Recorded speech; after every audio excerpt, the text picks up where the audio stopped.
The judge's gavel echoed through the courtroom like a gunshot. I watched as my mother-in-law's face drained of all color, her perfectly painted lips forming a small O of disbelief. Beside her, my soon-to-be ex-husband gripped the table so hard his knuckles turned white. The woman sitting behind them, his mistress, the one he promised to build a life with, stared down at her lap, shoulders trembling. The bailiff stepped forward, and I heard my mother-in-law's voice crack for the first time in the 6 years I'd known her. Please, there must be some mistake.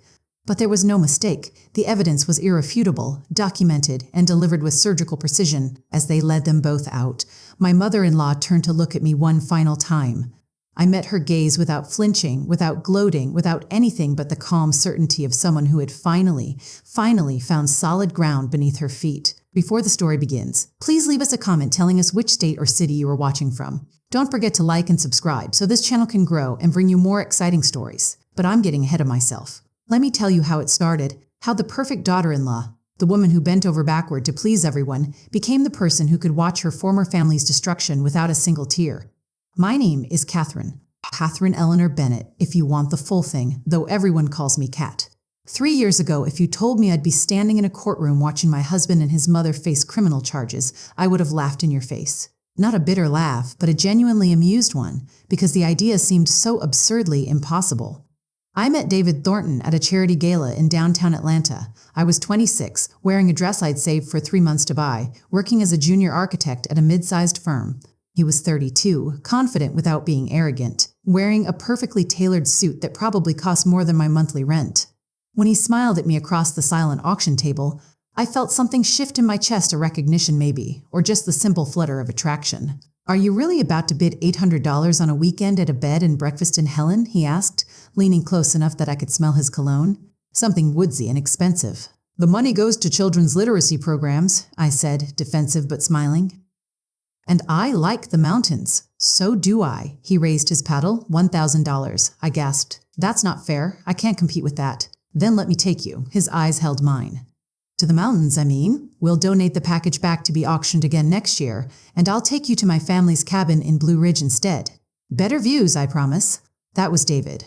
Generous, charming, seemingly thoughtful. He swept me into a world I'd only glimpsed from the outside restaurants where the wine list was thicker than a novel.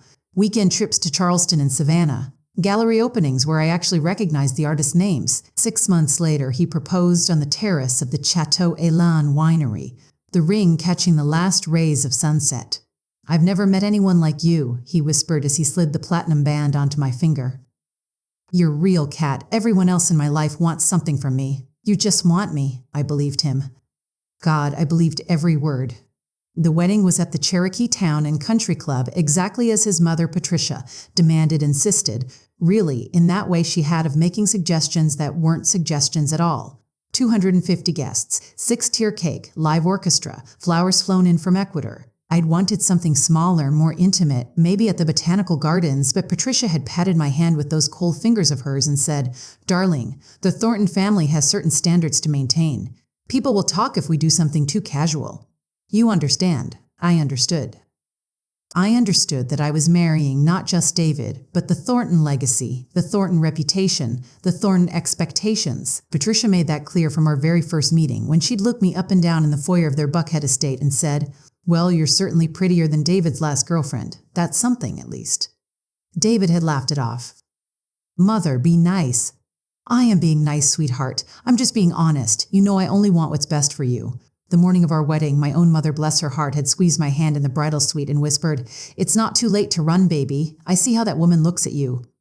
Like you're not quite good enough." "Mom, she's just protective of David. It's actually kind of sweet." My mother's expression had been somewhere between sad and knowing. "If you say so, honey. Just remember, you don't have to make yourself smaller to fit into someone else's life." I should have listened. What I didn't know was that those words would haunt me for the next 3 years. Our first year of marriage was good. Not perfect, but good. We moved into a beautiful craftsman-style home in Druid Hills, renovated top to bottom, with a garden that caught the morning light just right. I loved that house, immediately loved the window seat in the bedroom where I could curl up with coffee on Saturday mornings, loved the chef's kitchen with its marble countertops, loved the front porch with its swing where David and I would sit in the evenings, watching the neighborhood kids play kickball in the street.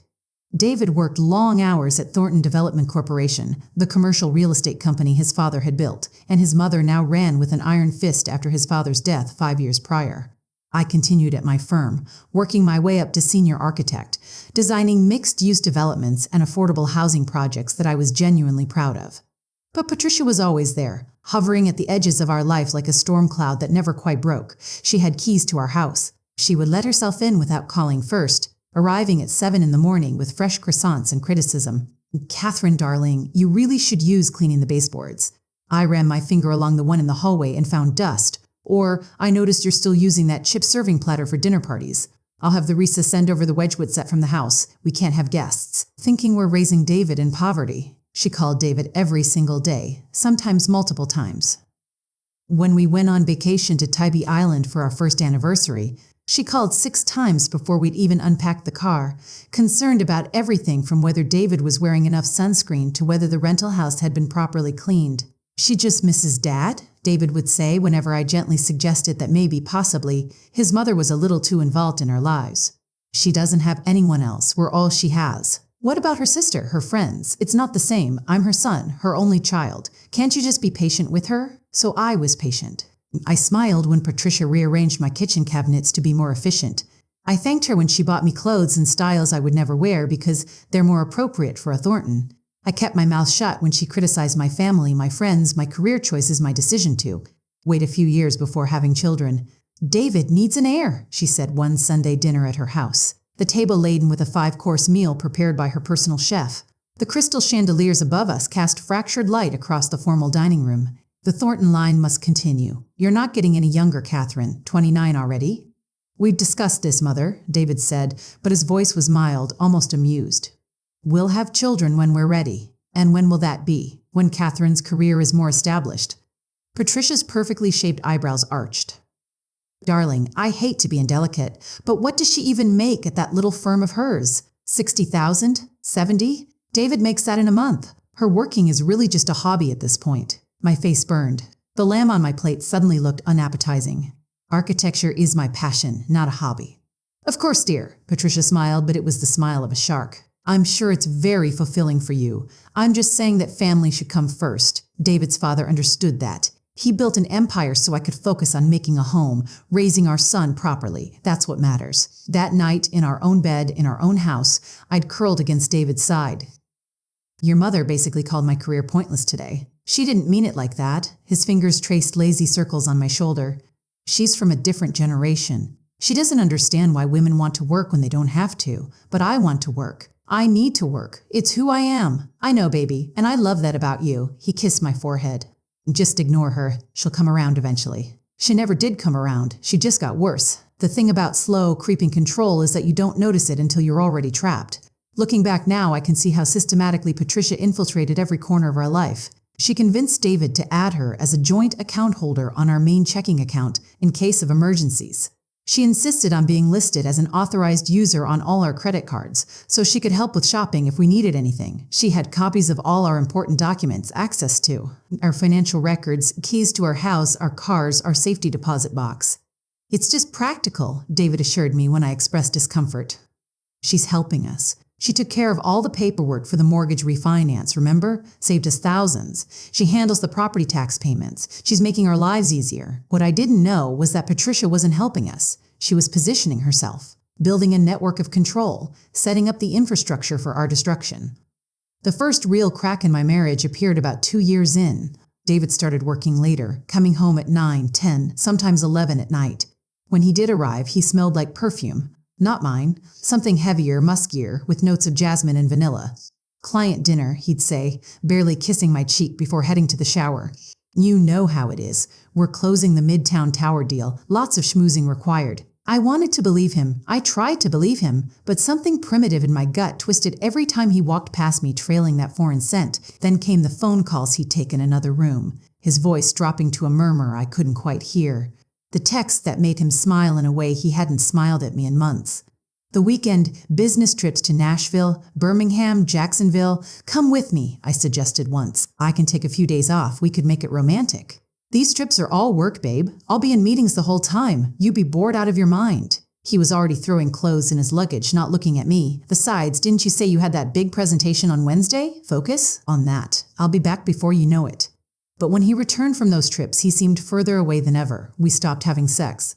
When I initiated, he'd claim exhaustion, stress, a headache. We stopped having real conversations. The kind where we'd stay up until 2 in the morning, talking about everything and nothing. We stopped touching casually, no hand on the small of my back as we walked, no absent-minded kiss when passing in the kitchen, no fingers intertwined while watching television. I was losing him, and I didn't know how to hold on. What I didn't know was that I'd already lost him. I just hadn't discovered it yet. The worst was yet to come. It happened on a Thursday in October. The kind of perfect autumn day Atlanta does so well: crisp air, brilliant blue sky, leaves just beginning to turn gold and crimson. I'd left work early, excited because I'd gotten promoted to lead architect on a major affordable housing development in East Atlanta. It was the biggest project of my career, something I'd been working toward for years. I wanted to surprise David, maybe take him to dinner at Canoe to celebrate. I tried calling him at the office, but his assistant said he'd left for a lunch meeting and hadn't returned. His cell went straight to voicemail. On a whim, I decided to drive to his mother's house in Buckhead. Patricia had mentioned at Sunday dinner that David was helping her with some estate planning documents that week. Maybe he was there. The Thornton estate sat on 2 acres of prime real estate on Tuxteo Road, a massive French provincial mansion with a circular driveway, manicured hedges, and a fountain in the front courtyard. I'd never felt comfortable there, despite the hundreds of times I'd visited. Something about the place felt cold, like a museum instead of a home. I parked behind David's black Mercedes and walked up the stone steps to the front entrance. The door was unlocked as usual. Patricia never locked her doors during the day. She claimed the neighborhood was too exclusive for crime, and besides, she had security cameras everywhere. "Hello?" I called out, my voice echoing in the 2-story foyer. The marble floor gleamed beneath my feet. The enormous crystal chandelier overhead cast prismatic light across the walls. "David? Patricia?" Silence. But I could hear something, faint, music maybe, coming from the back of the house, from the direction of Patricia's private sitting room. I walked down the hallway, my footsteps muffled by the Persian runner. Family portraits lined the walls: Patricia and her late husband, David as a child at various ages, the formal painting of David's grandfather, who'd founded the original Thornton Company. My own wedding photo was there too, but it was smaller than the others, slightly off to the side, like an afterthought. The door to the sitting room was ajar. Through the crack, I could see Patricia's profile.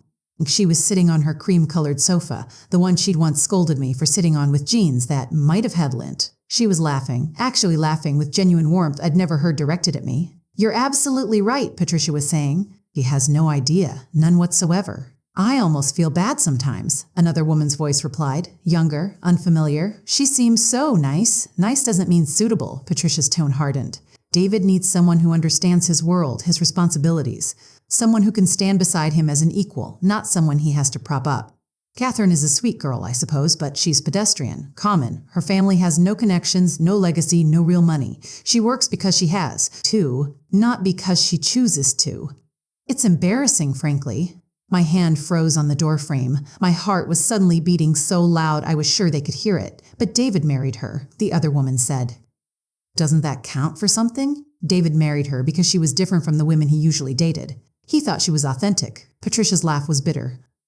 "He was going through a phase, rebelling against expectations. He'll outgrow it. He already is, if you haven't noticed." "I've noticed." The woman's voice softened, became almost tender. "He's happier when he's with me, more himself." "Wait, what?" "Of course he is, darling. You're his intellectual equal. You understand the business, the lifestyle, the responsibilities. You're what I wanted for him all along." A pause. "Thank you for being patient. I know this has been difficult for you. It's been worth it." The woman sighed. "I just want him to be happy, and I want us to finally be together, really together, without hiding. Soon," Patricia promised. "I've been working on the financial arrangements. Catherine won't get a penny more than she has to. I've made sure of that. The prenup is ironclad, and with the way I've structured the accounts, she'll be left with practically nothing. She'll have no choice but to go quietly." The room tilted. I gripped the doorframe to steady myself, my nails digging into the wood. This couldn't be real. This had to be a misunderstanding, some kind of nightmare I'd wake up from. "You croup," but then Patricia continued, her voice businesslike, practical. "The apartment on Peachtree is already leased in David's name. Once the divorce is finalized, you can move in immediately. I've had it decorated. I think you'll love it. Much better taste than Catherine's attempt at domesticity. You've thought of everything." The woman's voice was warm with gratitude. "I always do, Melissa. That's what mothers are for." Melissa. The name hit me like a physical blow. Melissa Crawford, David's business associate. The woman he'd mentioned maybe 3 or 4 times over the past year, always in passing. Melissa's handling the contractor negotiations. Melissa found a great architect for the new property. Melissa thinks we should pivot to mixed use instead of pure commercial. I'd never met her. David had never suggested I should. Now I understood why. I should have burst in right then. I should have confronted them both, demanded explanations, screamed my rage and betrayal. But my body wouldn't cooperate. I just stood there, frozen, listening as Patricia and my husband's mistress discussed the dismantling of my life like they were planning a dinner party. When do you think he'll tell her? Melissa asked. After the Midtown Tower deal closes.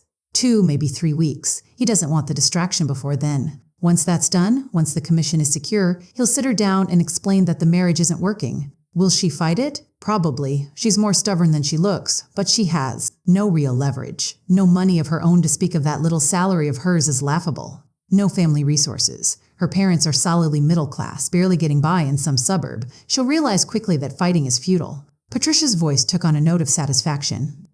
I've been preparing for this for months, Melissa. Every financial move, every legal document, every account structure, it's all been designed to protect David and the family assets.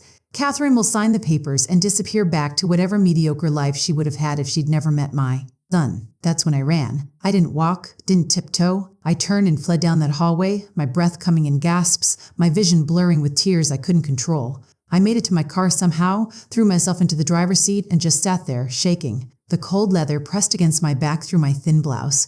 I could smell the car freshener, apple cinnamon, the one I'd bought last week because autumn was my favorite season. The steering wheel felt sticky under my palms. In the distance, I could hear a lawnmower, someone's dog barking, the ordinary sounds of an ordinary afternoon in an expensive neighborhood where ordinary people like me didn't belong. I wanted to scream, but no sound would come. I wanted to cry, but the tears wouldn't fall. I just sat there, paralyzed by the magnitude of what I'd just learned. My husband was cheating on me. His mother knew. His mother was helping him. They'd been planning this together, systematically preparing to destroy me while I smiled and said, "Yes, Patricia," and tried so hard to be the perfect daughter-in-law. How long? How long had this been going on? Months? Years? Had he ever loved me at all? Or was I always just Patricia's worst nightmare come true, the unsuitable woman who'd temporarily ensnared her precious son? Little did I realize the betrayal I just discovered was only the beginning. I drove home on autopilot, not really seeing the roads, just following muscle memory. When I pulled into our driveway, our beautiful house looked different somehow. Foreign, like I was seeing it for the first time and realizing it had never really been mine at all. David's car wasn't there. Of course it wasn't. He was probably with her right now, this Melissa woman who understood his world, who was his intellectual equal, who made him happy in ways I apparently never could.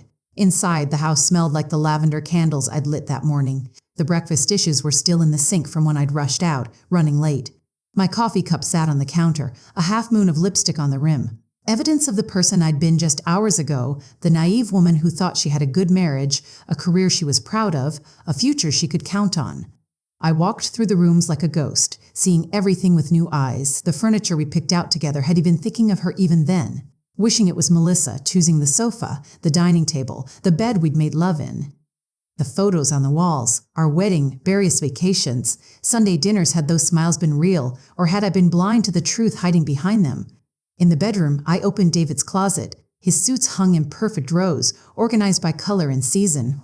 I checked the pockets of the jacket he'd worn last week, the charcoal gray, one he said he'd worn to a client dinner. I found a receipt from the Sundial restaurant, dinner for 2. $147. The date was our anniversary. The day he told me he had to work late and came home at midnight, claiming the deal negotiations had run long. He'd taken her to dinner on our anniversary. The tears finally came then, hot and angry and endless. I slid down the closet door until I was sitting on the carpet, surrounded by his expensive shoes, breathing in the scent of his cologne, and sobbed until my throat was raw. My phone buzzed. A text from David. "Working late again. Don't wait up. Love you. Love you." 2 words that meant nothing. 2 words he probably texted to her right before texting me. I didn't respond. I just sat there on the floor as the afternoon light faded into evening, as the room grew dark around me, trying to figure out what to do. But here's the thing about betrayal. It doesn't come all at once and comes in waves, each revelation worse than the last. The next wave hit 2 days later. I'd barely spoken to David since overhearing that conversation. He didn't seem to notice. He came home late, left early, spent most of his time at home glued to his phone or laptop, claiming he was finalizing the Midtown Tower deal. "You okay?" he asked once, glancing up from his computer. "You seem quiet, just tired," I said. "Work's been stressful." "Well, try to relax. You push yourself too hard at that job." He was already looking back at his screen, dismissing me. I wanted to scream at him. I wanted to throw his laptop across the room and demand the truth. But something held me back. Some instinct that said, wait, watch, learn. If Patricia had been planning this for months, if they'd been that methodical, I needed to understand the full scope of what I was facing before I confronted anyone. So I started looking. I checked our bank accounts online. David handled most of our finances. He'd always said he was better with money, and I'd been happy to let him. But now I logged in with my credentials and actually looked at the statements. That's when I saw it, a systematic pattern of withdrawals and transfers over the past 18 months. 20,000 here, 35,000 there, 15,000 the month before, all transfers to accounts I didn't recognize, labeled with vague descriptions like investment fund and property holding and business development. Over $173,000 had been moved out of our joint accounts into accounts that didn't have my name on them. My hands shook as I scrolled through page after page of transactions. Every time I'd gotten a raise, every time we'd received a tax refund, every time my parents had given us money as a gift, it had all been quietly siphoned away. I checked our savings account, the one we'd been building for our future, for the children we planned to have, for retirement. It should have had close to $200,000 in it. The balance showed $3,214. He'd stolen it. While I'd been working 60-hour weeks, taking on extra projects, being frugal with personal expenses, he'd been systematically emptying our accounts.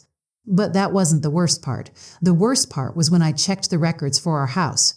The house I'd thought we owned together. The house I'd helped renovate with my own hands, painting walls and refinishing floors. The deed had been changed 4 months ago. My name had been removed. The house was now solely in David's name, with Patricia Thornton listed as a co-owner with right of survivorship. They'd stolen my house, they'd stolen my money, they'd stolen my future, and they'd done it so quietly, so methodically, that I'd never even noticed. I spent that entire night hunched over the computer, documenting everything. I took screenshots of every transaction, every account statement, every document I could access. I created a folder on a thumb drive I'd bought with cash at Target, backing up everything. Because I knew now, this wasn't just an affair. This was a calculated destruction. The third wave came the following Monday. I'd taken the day off work, claiming sick. In truth, I couldn't face going to the office and pretending everything was normal when my entire world was crumbling. I stayed home, still in my pajamas at noon, drinking coffee that had gone cold hours ago. That's when my credit card was declined. I'd gone to order groceries online, something simple, routine, just trying to maintain some semblance of normal life. The payment failed. I tried again, failed. I checked the account. All of our credit cards had been canceled. Every single one. My phone rang. Patricia. I almost didn't answer, but some masochistic part of me needed to hear what she'd say, knowing what I knew. "Catherine, darling." Her voice was warm, concerned. "I hope I'm not catching you at a bad time." "Not at all." My voice sounded surprisingly normal. "I wanted to let you know that I've been reviewing David's accounts. You know how I help him with financial planning, and I noticed some concerning spending patterns. Identity theft is so common these days. I've taken the precaution of canceling all the credit cards and ordering new ones. They should arrive in 7 to 10 business days. 7 to 10 business days. Enough time to complete the Midtown Tower deal. Enough time to file divorce papers. Enough time to leave me with nothing." "I see," I said. "That's very thoughtful of you." "Well, I do what I can." "Oh, and David mentioned he'll be working very late all this week. The deal is in its final stages. You understand, I'm sure. Why don't you come to the house for dinner on Wednesday? Just us girls. We can catch up properly. Just us girls." The woman who was plotting my destruction wanted to have dinner with me. "That sounds lovely," I heard myself say. "What time?" After she hung up, I sat there holding the phone, something hardening inside me. Patricia thought I was stupid. David thought I was weak. They both thought I'd just crumble when they finally pulled the trigger, that I'd sign whatever papers they put in front of me and disappear. They were about to learn they were very, very wrong. But first, I needed to hit rock bottom, because that moment would change everything. It happened on Wednesday, the day of Patricia's dinner invitation. I'd spent the previous 2 days in a strange, numb fog. I went to work, came home, existed. David and I moved around each other like ghosts, barely speaking. He seemed relieved by my silence, probably assuming I was just giving him space during his stressful work period. That afternoon, I decided to go to the bank. If our accounts had been drained, if my name had been removed from the house, I needed to understand my exact financial situation. I needed to know what I was working with. The Regions Bank branch on Ponce de Leon was quiet that Wednesday afternoon. The teller who helped me was young, friendly, with a name tag that read Jessica. She smiled as I approached. "How can I help you today?" "I need to check on my accounts, please. All of them, joint and individual." She took my ID, pulled up my information, and then her smile faltered. "Ma'am, it looks like your access to the joint accounts has been restricted." My stomach dropped. Restricted how? The primary account holder, that would be David Thornton, has changed the authorization parameters. You can view the accounts, but can't make withdrawals or transfers without a signature. When was this done? She clicked through screens. 3 days ago. 3 days. Right after I'd logged in and discovered the missing money. Somehow he'd known I was looking. "What about my individual checking account?" I asked, my voice barely above a whisper. More clicking. Then a sympathetic wince. "It shows a balance of $12.36. $12. I had $12 to my name. "There was money in there," I said. "There should have been at least $8,000. I've been depositing my paychecks there for 3 years. "I'm seeing regular transfers to the joint account," Jessica said carefully. "Looks like automatic transfers were set up 18 months ago. Every time your paycheck was deposited, 90% was automatically transferred. Automatically transferred into the joint account, where David could then move it wherever he wanted. I'd been working for 3 years, earning a good salary, and I'd somehow ended up with $12. "Is there anything else I can help you with?" Jessica asked gently. I shook my head, not trusting my voice, and walked out of the bank into the bright October afternoon. The sunlight felt obscene, too cheerful for the moment I was living. My phone buzzed. A text from David. "Mother says you're coming for dinner tonight. Good. We need to talk. Be there at 7. We need to talk." 4 words that meant my execution had been scheduled. I sat in my car in the bank parking lot and did something I hadn't done since I was a child. I called my mother. "Kat, honey, what a nice surprise. How are you? Wait, what's wrong? You sound strange." "Mom," my voice cracked. "Mom, I think I'm in trouble." I told her everything. The conversation I'd overheard, the missing money, the stolen house, the canceled cards, the bank account with $12. I told her about Melissa, about Patricia's plotting, about David's cold distance. My mother was silent for a long moment after I finished. Then, "Come home." "What?" "Right now. Get in your car and drive to Marietta. Come home. Don't go to that dinner. Don't see David. Just come here where you're safe, and we'll figure this out." "I can't run away, Mom." "You're not running away. You're making a strategic retreat." Her voice was fierce, protective in a way I hadn't heard since childhood. "Baby, these people have been planning this. They have lawyers, money, connections. You have $12 and a broken heart. You need help. You need family. Come home." But I didn't go home. I wish I had. What happened next was the moment I finally, truly broke. I went to Patricia's house at 7, as commanded. I don't know why. Maybe I needed to see their faces when they destroyed me. Maybe some part of me still hoped this was all a misunderstanding. Maybe I was just too emotionally exhausted to fight anymore. Patricia answered the door in a cream cashmere sweater set in pearls. "Catherine, come in, darling. You look tired. Are you feeling well?" "I'm fine." I stepped into the foyer, my footsteps echoing on the marble. "David's in the study. Why don't you go in? I'll bring some wine." The study was at the back of the house, all dark wood paneling and leather furniture. David stood by the window, looking out at the perfectly manicured garden. He turned when I entered, and I saw it in his face immediately. He'd made his decision. This was it. "Hi," I said softly. "Kat, thanks for coming." He gestured to the leather chair. "Sit down." I sat. He remained standing, pacing slightly, looking anywhere but at me. "I'm just going to say this," he began. "There's no easy way. Our marriage isn't working. It hasn't been working for a long time. We both know it." My heart was pounding so hard I could hear it in my ears. "Do we? Don't make this harder than it has to be." His voice was cold, businesslike. "We want different things. You want your career, your independence. I need a partner who understands the demands of my life, my business, my family responsibilities." "Your family responsibilities." I let out a laugh that sounded broken. "You mean your mother?" "Leave her out of this." "She's already in it, David. She's been in it the whole time." His jaw tightened. "I've had my attorney draw up divorce papers. They're fair, generous even, considering the prenup." Patricia entered carrying a silver tray with 2 glasses of red wine. She set it on the side table, settled into the other leather chair, and folded her hands in her lap, watching. "Your mother's going to watch this?" I asked. "This is between us." "I'm here to support my son," Patricia said smoothly, "and to ensure everything is handled properly." David picked up a folder from the desk and handed it to me. "Read through this. You'll see you're getting $50,000 as a settlement. That's in addition to what the prenup requires." I opened the folder with shaking hands. The legal document inside was dense, full of whereas and heretofore and party of the first part. But the numbers were clear enough. $50,000 in exchange for forfeiting any claim to the house, the business, David's assets, future earnings, or spousal support. "This is everything," I said slowly. "You're taking everything and offering me $50,000. "The house is in my name," David said. "It was purchased primarily with family money. You have no legal claim to it. I helped renovate that house. I painted every wall. I refinished the floors. I planted the garden. Sweat equity isn't legal equity," Patricia interjected, her voice soothing. "Catherine, dear, you have to understand the Thornton assets are considerable. They need to be protected for future generations. This settlement is actually quite generous for someone in your position, someone in my position, a woman with $12 and no home." "Sign the papers," David said. "We can make this quick and painless. You can move on with your life." "Move on to where?" I asked.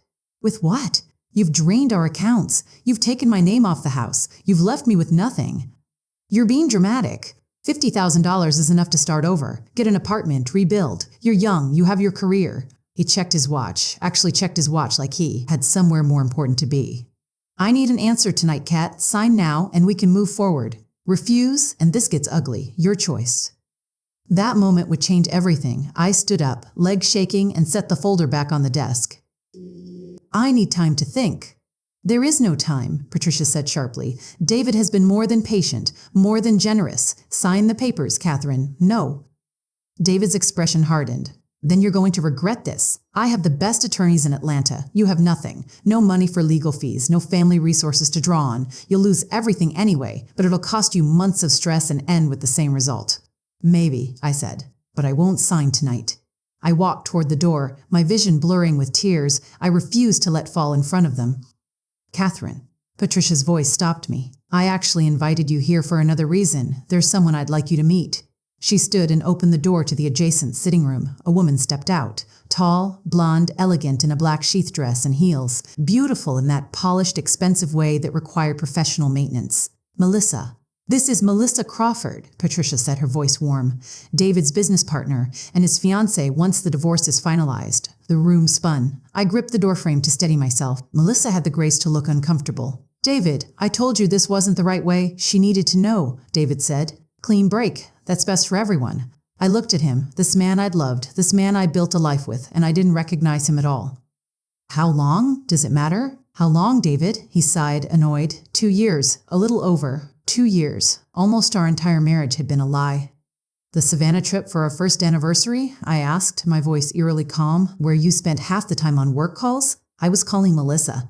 "The night you said you were at a conference in Birmingham?" "I was with Melissa." "Our anniversary dinner you missed last month?" "I was with Melissa." Each confirmation was a knife between my ribs, precise and deliberate. "Why marry me at all?" I whispered. For the first time, David looked something like regretful. "I thought I wanted something different, something real, but I was wrong. I need someone who fits my life, not someone I have to explain my life to. I'm sorry, Kat, I am, but this is what's best." "What's best?" I laughed, and the sound was bitter and strange. "For who?" "For all of us. Sign the papers. Move on. Find someone more your speed." That's when I walked out, not ran, not screamed, just walked out of that house with whatever dignity I had left, leaving them all standing there in that study with their legal papers and their plans and their absolute certainty that they'd won. I got in my car, drove exactly 3 blocks, and pulled over because I couldn't see through the tears anymore. I sat there on that Buckhead street, surrounded by mansions full of people living perfect lives, and I fell apart completely. I had no money, no home, no husband, no future. I had $12 in a car, and that was it. I spent that night in my car in the parking lot of a Kroger, too ashamed to call my mother, too proud to admit how completely I'd been destroyed. I curled up in the back seat, using my coat as a blanket, and listened to the sounds of people coming and going, living their normal lives while mine lay in ruins.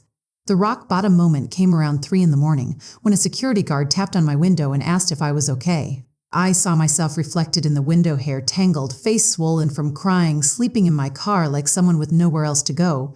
Because I was someone with nowhere else to go. "I'm fine," I told him. "Just waiting for someone." He looked at me with pity, but he left me alone. I wasn't fine. I was as far from fine as it was possible to be. But here's what I didn't know, what none of them knew. I was about to discover I had one thing they hadn't accounted for.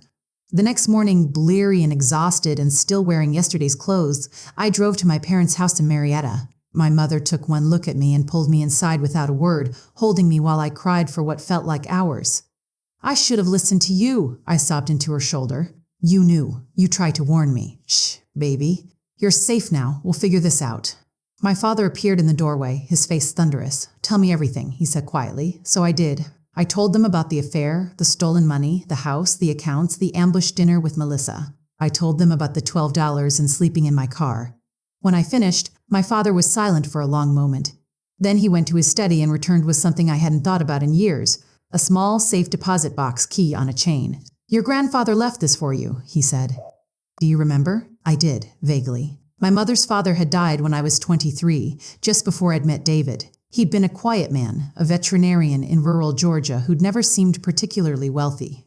At the funeral, he'd left me a letter and this key, telling me not to open the box until I really needed it. I put the key in my jewelry box and forgotten about it, assuming it contained maybe a few $1,000s or some sentimental items. He made me promise not to tell you what was in there, my father said. He wanted you to find it yourself when the time was right. He said, tell Kat she'll know when her ship is sinking. That's when she opens it. My ship was definitely sinking. 3 hours later, I was sitting in a private room at SunTrust Bank with the safe deposit box open in front of me, staring at contents that made no sense.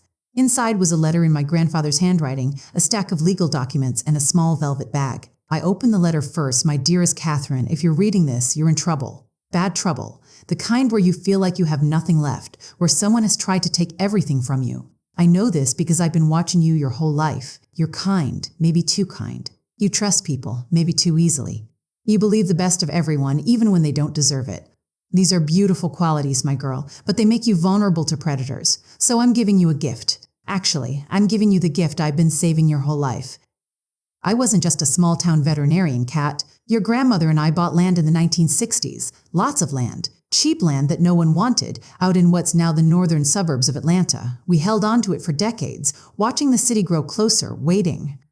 We sold most of it over the years, piece by piece, at the right times. We didn't tell anyone because we didn't want anyone treating us differently, expecting things from us. We lived simply because we wanted to, not because we had to. When your grandmother passed, I set up a trust for you. Not for your sister, not for your cousins, just you.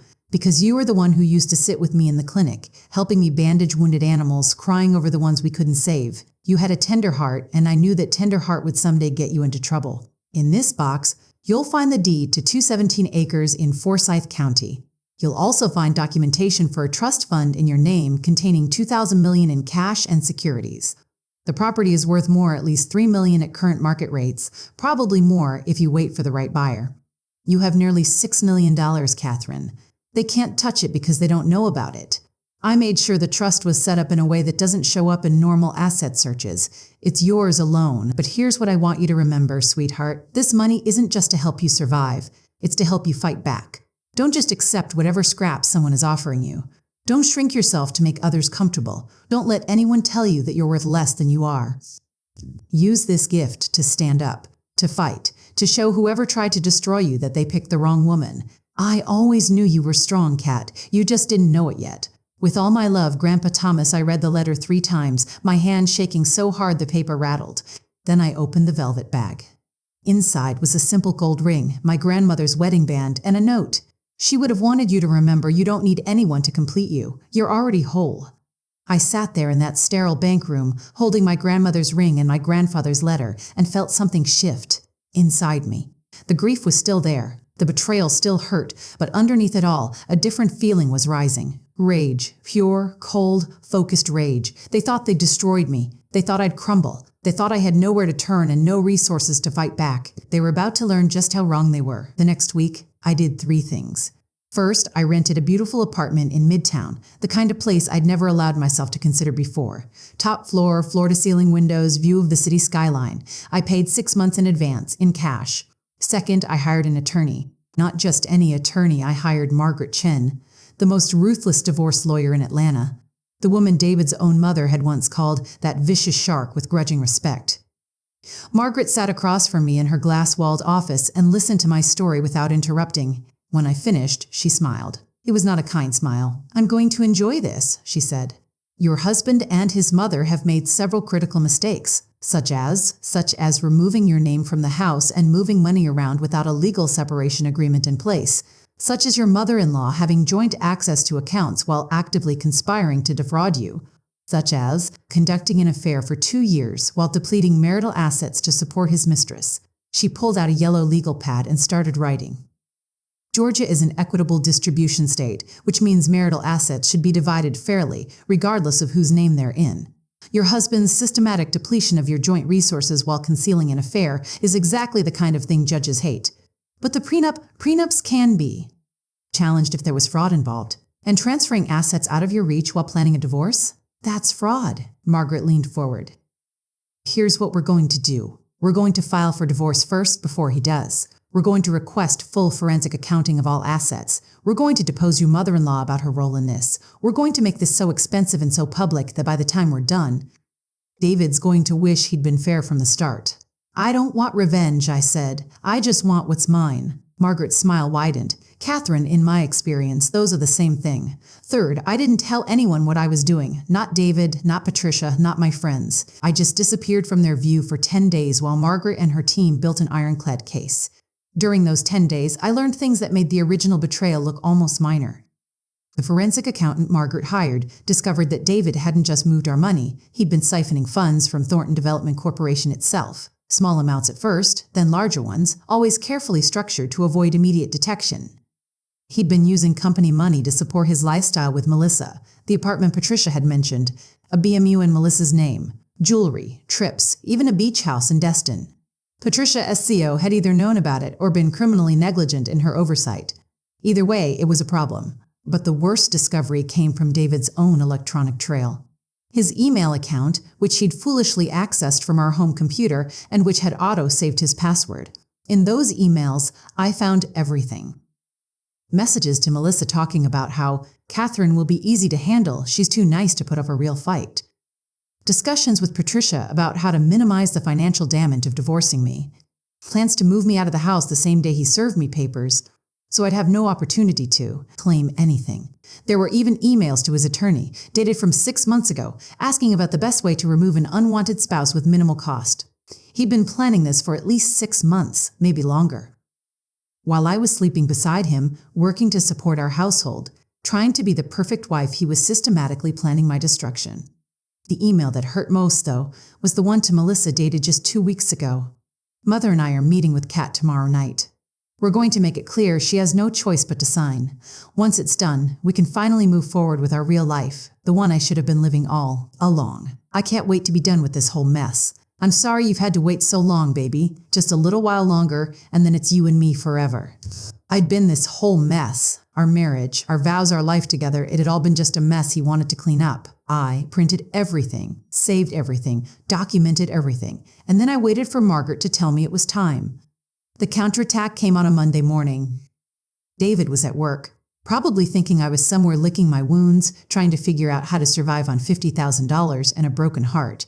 Instead, a process server walked into Thornton Development Corporation and handed David divorce papers. I know this because Margaret had arranged for a paralegal to be in the building, watching. She called me immediately after. He went white as a sheet, paper white. And get this, his mother was there. She actually grabbed the papers out of his hand and started reading them. You should have seen her face. The papers didn't just request divorce.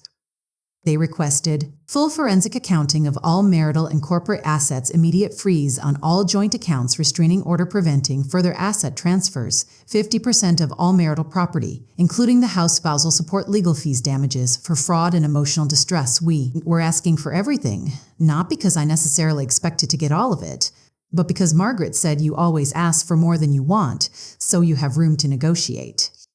But here's the beautiful part. We'd filed the motion in public court, which meant it was public record, which meant that anyone could look it up and see the detailed allegations of fraud, embezzlement, and conspiracy. By that afternoon, the story was all over Atlanta's social circles. Patricia's friends, the ones who'd attended my wedding and smiled at me at charity functions, were gossiping. David's business associates were whispering. The Thornton name, which Patricia protected like a sacred artifact, was being dragged through the mud. David called me 17 times that day. I didn't answer. Instead, I sent one text. All communication goes through my attorney, Margaret Chen. Have your lawyer contact her. Patricia called too. I blocked her number. Melissa called from a number I didn't recognize. I answered that one, curious. Catherine? Her voice was shaky. I just want to say, I didn't know he was going to be so cruel to you. I thought you two had just grown apart. I didn't know about the money or the house or any of it. You knew enough, I said coldly. You knew he was married. You knew for 2 years. That's all you needed to know. I'm sorry, I really am. I never meant you meant exactly what happened. You just didn't think you'd get caught. I hung up. The legal war that followed lasted 3 months. 3 brutal, exhausting months of depositions, court filings, motions, and counter-motions. David hired a team of attorneys who tried every trick in the book. They argued the prenup was valid. They claimed I'd known about the asset transfers. They suggested I'd been unfaithful too, trying to paint me as equally guilty. They even tried to argue that my grandfather's trust fund should be considered a marital asset, despite it being in my name alone. None of it worked. The forensic accountant laid out, in meticulous detail, every dollar David had taken and where it went. The timeline of transfers matched perfectly with the timeline of his affair with Melissa. The deposition of Patricia was particularly satisfying. Margaret grilled her for 6 hours about her role, her access to accounts, her knowledge of David's affair, her participation in the plan to divorce me. Patricia tried to play innocent at first, claiming she was just trying to help her son. But Margaret had the emails. She had the bank records showing Patricia's signatures on transfer authorizations. She had the recorded conversation, yes. I'd gone back to that house with a recording device in my purse and captured Patricia and Melissa discussing their plans again. Georgia is a one-party consent state for recordings. I only needed my own consent to record conversations I was part of. And that recording of Patricia saying, "Catherine will get nothing, and I've been planning this for months," was devastating evidence. By the end of her deposition, Patricia was sweating through her designer suit, her careful composure cracked. The most dramatic moment came in a court hearing about the asset freeze. David's attorney argued that freezing the accounts was creating financial hardship for his client. Margaret stood up, elegant and cold, and said, "Your Honor, the respondent claims financial hardship, yet he somehow found the funds to purchase a 47,000 buy MMBOs for his mistress 3 months ago. He found the money to lease a $4,500 per month apartment for said mistress. He found the money for a beach house in Florida. But he claims he cannot maintain his own household. The financial hardship is manufactured and strategic." The judge, a stern woman in her 60s named Judge Patricia Reynolds, looked at David over her glasses. "Mr. Thornton, did you purchase a vehicle for a person you were having an extramarital affair with using funds from accounts you shared with your wife?" David's attorney tried to object, but David, in a moment of spectacular stupidity, answered directly, "That was a business expense. Melissa is my Miss partner. A $47,000 business expense in the form of a personal vehicle?" Judge Reynolds' tone could have frozen fire. "And the apartment? Also a business expense?" "Your Honor, I'm granting the petitioner's motion for asset freeze," Judge Reynolds said. "Furthermore, I'm ordering an expansion of the forensic accounting to include all Thornton Development Corporation accounts. If Mr. Thornton was using corporate funds for personal expenses, that's a matter for both this court and potentially criminal investigation," were adjourned. The gavel struck, and I watched David's face crumble. But we weren't done. We were just getting started. The real knockout punch came from an unexpected source, David's own company. Once the forensic accountants started looking at Thornton Development Corporation's books, they found a mess. David hadn't just been siphoning money for his personal life, he'd been covering up cost overruns, hiding losses from failed projects, and misrepresenting the company's financial health to investors. Patricia, as CEO, was liable. Even if she hadn't known what David was doing, she should have known. It was her fiduciary responsibility. The board of directors, once they learned about the investigation, acted swiftly. They suspended both David and Patricia pending an internal review. They hired their own forensic team. And what that team found was enough to warrant criminal investigation for fraud and embezzlement. Suddenly, David and Patricia weren't just facing a messy divorce. They were facing potential criminal charges. Melissa, smart woman that she was, hired her own attorney and immediately started cooperating with investigators, providing evidence of David's activities in exchange for immunity. The man she'd thought she'd be marrying was about to potentially go to prison, and she wanted no part of it. The dominoes were falling, one after another, exactly as Margaret had predicted. I want to say I felt triumphant, but mostly I felt tired. This wasn't the life I'd wanted. I'd wanted a real marriage, a true partnership, a family built on love and trust. Instead, I was sitting in courtrooms and attorneys' offices, watching my former life get dissected piece by piece. But I also felt strong, stronger than I'd ever felt in my life. The final confrontation happened on the courthouse steps after a hearing about the property division. David approached me, looking nothing like the competent man I'd married. He'd lost weight, his suit hung loose, and there were dark circles under his eyes. Kat, please, can we just talk? Just the two of us? No lawyers? I looked at Margaret. She nodded slightly. It was my choice. 5 minutes, I said. We walked a little away from the crowd of attorneys and observers. David ran his hand through his hair, a nervous gesture I'd once found endearing. This has gotten out of control, he said. I never wanted it to be like this. What did you want it to be like, David? You wanted me to quietly disappear with nothing while you lived happily ever after with Melissa. I wanted you to be reasonable. That settlement offer was fair. Fair? I laughed, but there was no humor in it. You stole from me for 2 years. You removed my name from our house. You left me with $12 while you spent hundreds of thousands on your mistress. And you think offering me $50,000 was fair? You're trying to destroy me, he said. The criminal investigation, the corporate audit that could put me in prison, that could destroy my mother. Is that really what you want? I looked at him, this man I'd loved so much and felt absolutely nothing. No love, no hate, just a vast emptiness where those feelings used to be. I didn't destroy you, David. You destroyed yourself. I just refused to let you destroy me in the process. I made mistakes, he said, his voice breaking. I was stupid. I got caught up in something that seemed exciting and new, and I made terrible choices. But I'm not a criminal. Neither is my mother. We're not bad people. No, I agreed. You're just people who did bad things, who hurt someone who loved you, who planned systematically to leave me with nothing, and now you're facing the consequences. If you drop the criminal complaint, if you agree to settle quietly, I'll give you whatever you want. The house, half the business. $1 million. Name your price. There is no price, I said quietly. This isn't about money anymore. It's about making sure you can't do this to anyone else. Please, Kat, I'm begging you. I'm sorry. I'm so sorry. I'll spend the rest of my life making this up to you if you'll just stop this. You can't make this up to me. You can't give me back 3 years of my life. You can't undo the humiliation, the betrayal, the nights I spent crying. You can't unfeel what I felt when I realized the person I trusted most in the world had been systematically destroying me. He was crying now, actual tears running down his face. What do you want from me? Nothing, I said. I don't want anything from you anymore. That's the point. I walked away from him and didn't look back. The settlement came 6 weeks later. After all the investigations, all the evidence, all the testimony, David and Patricia agreed to everything Margaret asked for rather than face trial. I got the house. I sold it within a month. I didn't want to live in that space anymore. I got $1.2 million from the Division of Marital Assets and David's trust fund. I got a formal written apology, not that it meant anything. Patricia was forced to resign as CEO of Thornton Development Corporation. The board bought out her shares at a fraction of their peak value. Her social standing in Atlanta, the thing she valued above almost everything, was destroyed.